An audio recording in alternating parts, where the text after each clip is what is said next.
Hi guys, and welcome back to another one of these Rob talks about things. In this clip today, we are going to be talking about the Beatles. But I mean, when you say talking about the Beatles, that's a vast thing. You could talk about so many different things about their career and so on and so forth. But today, I'm going to focus, if I can, just on one album. It is the album I always go to, and that is Revolver. Now, I know that people talk about Sgt. Pepper, Abbey Road, the White Album, and a lot of that late 60s output, which, to be honest, is my favourite. But I always keep coming back to Revolver as my fave, because the thing is, whenever I've heard it, and I think the first time I heard it I was about 14 or 15, music around me at that time was sort of New Romantics and New Wave and that kind of stuff. But the thing is, as we moved out of the 80s into the 90s, we got to like 93, 94, and when Britpop came back about 95, 96, around there, or whenever that was, with, you know, Blur and Oasis and all those fantastic bands that came out of that scene, an album that all of a sudden, when I heard some of the stuff I was listening to on like Chris Moyle's show or something on the radio, where maybe he was a bit later than that, but it sounded very much like what I'd heard on Revolver. I mean, and nobody wants to be that old stick that goes, oh, all that music sounds like it did like back in 1966. But at the same time, you know, one cannot help but think that when you hear certain records from the 1966, 67 period, that really those bands and songwriters, and you could include the Kinks and so many other bands in that, kind of almost saw the future. I've seen the future and it will be, as Prince once sang on the Batman soundtrack, I believe. Yeah, so, you know, I would hear all those sort of Britpop sounds, and of course I loved it, you know, because I was old enough still to enjoy that without stroking my chin and saying, oh, that's been done before. But anyway, the Revolver, to me, when I put the needle on the record from Taxman onwards, it's just kind of the future laid out before you, you know, in a contemporary pop music setting, you know, because we all know what Revolver looks like. If we don't, that's what it looks like. And I have 2 copies of this record, and I want to get a few more for various reasons, which I'll go into in a minute. But the artwork is fantastic. I love the image of the band at that point. You know, always makes me laugh when Noel Gallagher said, we weren't copying the Beatles with their glasses or their hair.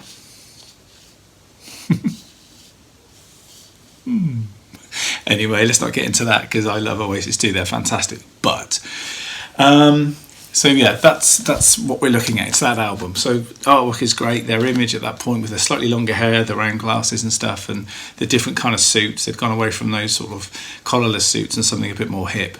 And all the bands at that period are starting to look cool. The Stones look cool at that point. You know, all of them are just looking fly. So yeah, you drop the needle on the first track, Taxman, and it just, the way that kicks in is just unbelievable. The groove on it, and it's hi-hatless as well for us drummers out there, because obviously we have to mention Ringo. It's the Beatles, and I'm a Ringo fan. But you know, I'm trying to focus, if I can, on the sound of the whole album, and I won't go through every single track because it's not really a record review as such.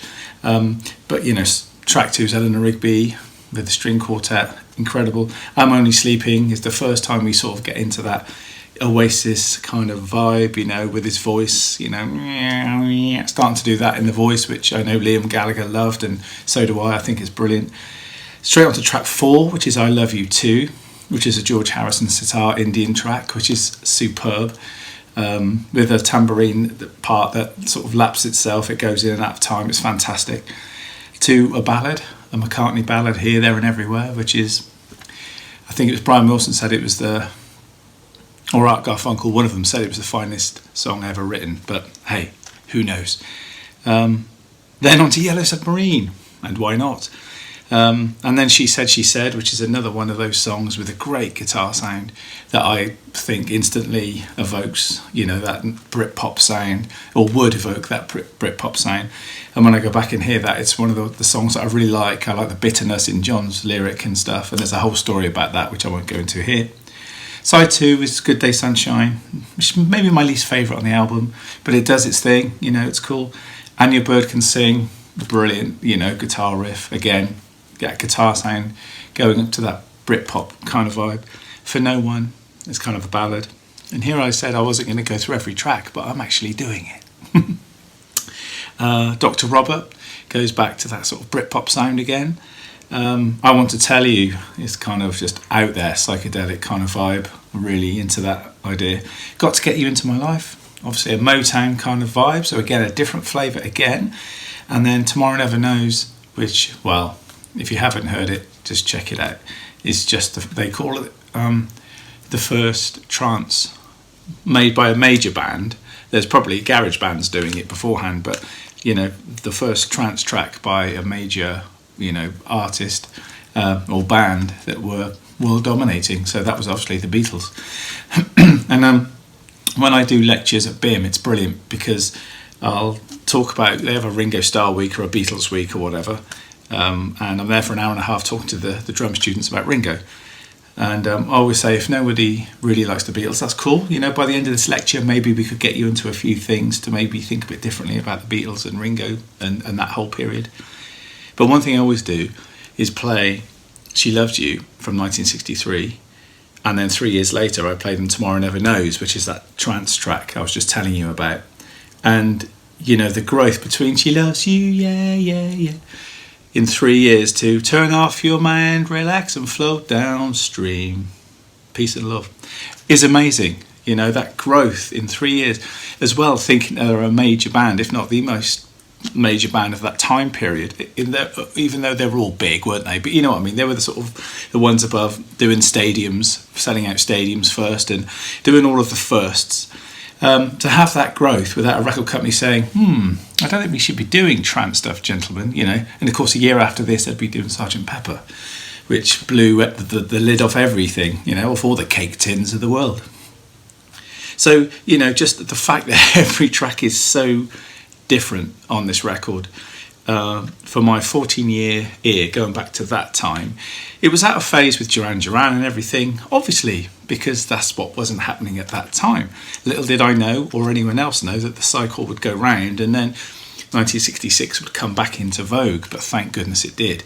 Not just the look, but the instruments. The drummers were going away from big drum kits back to a 4-piece kit, maybe a Ludwig kit sometimes, and sometimes in the Ludwig Oyster of, Ringo, what they call Ringo Oyster as well. Plastic Gibson guitars, and Gretches as well, and Vox amps coming back in, all that jazz. And I think this album, whenever I put it on to, I don't want to say haters, but there are some people who, and I don't blame them, I suppose, if you're forever told the Beatles are the greatest band, blah, blah, blah, blah, blah. And if you don't like them, it must really get on your wick a little bit. And I feel sorry for those people, and I have some that come into my flat and I'm like, listen, I'm never going to convert you into liking them. That's not my job. Life's too short to be forcing people into listening to stuff. But let me put this record on. You like Oasis or whatever, let me just put this on and let's just not say, oh look, it's a copy, not that, but just listen to how cool this album is and I'll turn it up. Because some people come in and they'll say to me, oh yeah, Beatles, brilliant, Yellow Submarine and She Loves You, yeah, best band in the world, right? And it's like, yeah, it's picking 2 songs out of a whole plethora of albums and material that you could pick from. But anyway, if they still leave disliking them, hey, we'll have a beer over it and it's all good. So another thing on this album, the drum sound. The drum sound is amazing on this record. I think Jeff Emmerich or whoever is finally getting, and George Martin are finally getting the idea of how to mic up drums properly. Then you see the microphone setup is a bit better than it has been in the past, but maybe there's just one over Ringo's head and maybe a bass drum in front, and now there's a few more mics coming in. The band are allowed to turn up a bit louder than normal. The single in the same year, Paperback Writer, had such a loud bass track that way around, that when they cut it, the needle actually was jumping off of the acetate because it was too bass heavy, and they were trying to make their record sound like the Motown bands that they loved. So they were trying to put more rhythm as much as they can, rhythm track high in the mix as possible. So you can see in their way that they're really getting into grips with that. And again, the multicultural sound of the record, from George's Indian track Love You Too, which is superb. You know, then we go to something like Taxman, which is kind of rock-ish, and then to Tomorrow Never Knows, which is the trance thing. You know, to Yellow Submarine, which is the kids' song, one for Ringo. You know, and I think all kids, certainly of my age group, sang it at school with the teacher playing the piano. It was one of those songs. She said, Dr. Robert, you know, being about a dentist that gave them some LSD and stuff. You know, the album's starting to push, and eventually, a year later, they would push everything further by doing Pepper, of course. But this time period, I just think it's really interesting because you see the live clips of them playing in Tokyo and, you know, various arenas and stadiums around the world, and they look a bit peeved. They look a bit fed up. You know, they've just left London. They've got Revolver in the can, as they say, ready to be released, and they're going out playing stuff that they still believe in it. I don't want to say don't believe in it, but you can see that their heart is really not there anymore. Screaming Girls, they're coming out waving. They scream more when they wave than when they're playing. It just gets kind of sad, really. And there's the famous Tokyo clips of the Budokan, because they were the first band to play the Budokan. And Ringo and the various clips of them playing, they look really fed up, you know, and I don't blame them. As a musician, you think, yeah, you've left a brilliant album there in the can that you can't play any of it live. Some of it they could play live, but some of the really cool things they want to lay on people, like Tomorrow Never Knows, they can't, because there was no technology for looping and playing stuff. There's no samplers or anything. There was no way they could reproduce that live, and I think it was just a bit of a shame. And they knew that whole frenzy mania had to come to an end because they were getting more turned on by staying in the studio and using the studio as a new tool, as a, you know, the extra member of the band, if you like, you know. So yeah, Revolver, what can I say? If you don't know it, check it out. If you don't like the Beatles particularly, I think you might like some of this. If you like some of those Britpop bands that I've mentioned, you'll probably relate to some of this album very well. I said I've got 2 copies. Why? Well, one is the one I bought back in the 80s. This one here. This one is the Revolver Loud Cut Mix. I should be doing that over the top. It says here, Loud Cut Mix, XEX 606-1.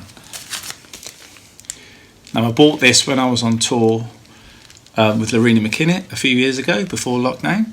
And I always collect records when I go around the world and bring them back in my suitcase, or put them in the drum chest, you know, with the roadie. I'll leave a little space where my Remo heads are.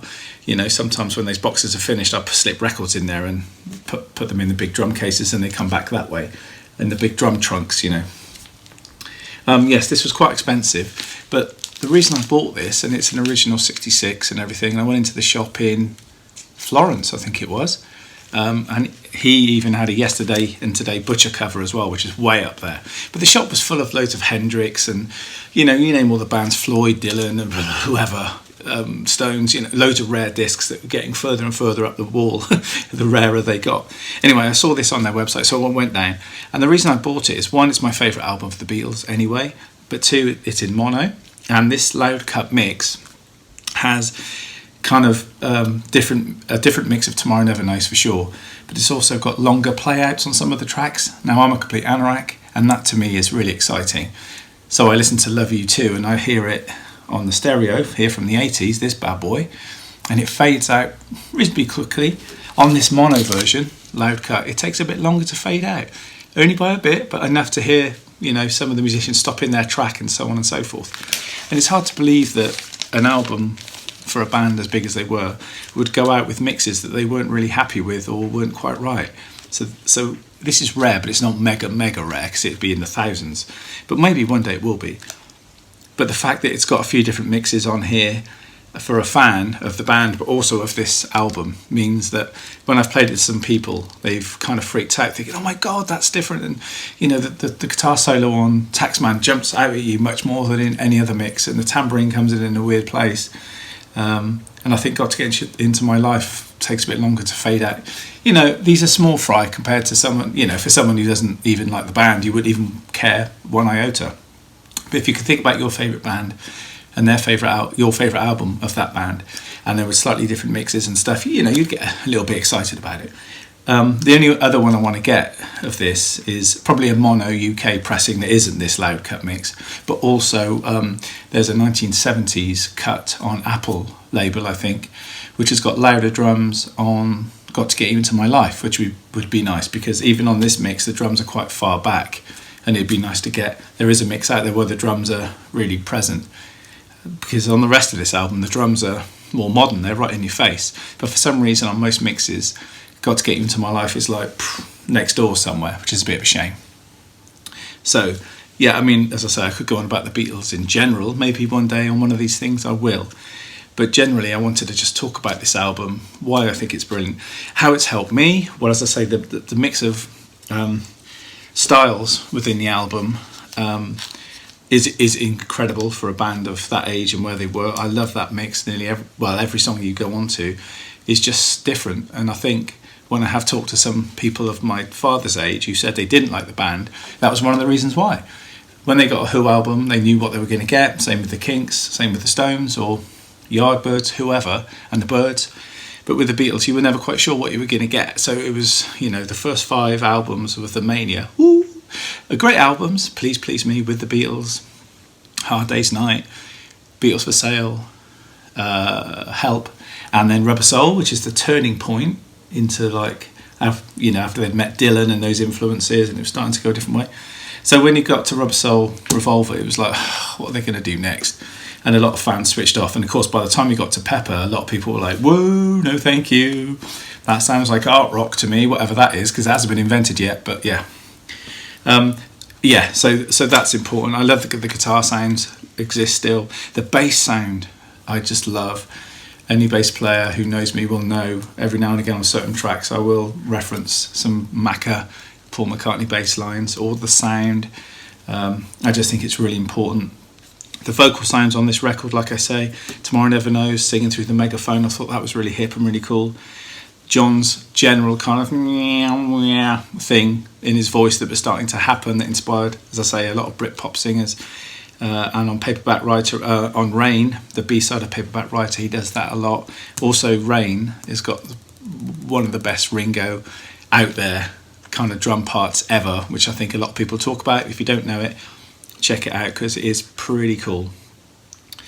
And just generally the sound and the texture of the different songs in the record, each one is like you could just take it, you know, as a reference point. So if someone's got something that's fairly rocky in your face, fairly up tempo, you know, that isn't metal, but it's kind of that rocky type sound, Fox amps and stuff, you can go to For No One or, Dr. Robert or Taxman or I Want to Tell You or one of those songs, and you can use it. And again, when I'm producing bands or my own music, I'll reference Revolver a lot. I won't tell them that, but it'll be in there, as I say, along with all the other influences I've got in those records and MP3s in my laptop and blah, blah, blah, blah. Anything else that I've seen. So there we go, Revolver. What can I say? As usual, thanks for joining me. Remember to like the video and hit subscribe so you get notifications of when I'm posting more videos. Leave some comments down below about Revolver, the Beatles, drumming, anything that you wanna leave, because it's always good to keep that chat going on. So thanks for checking in, guys. Please go and check out Revolver. It's a brilliant record. Have a good day, and I'll see you soon.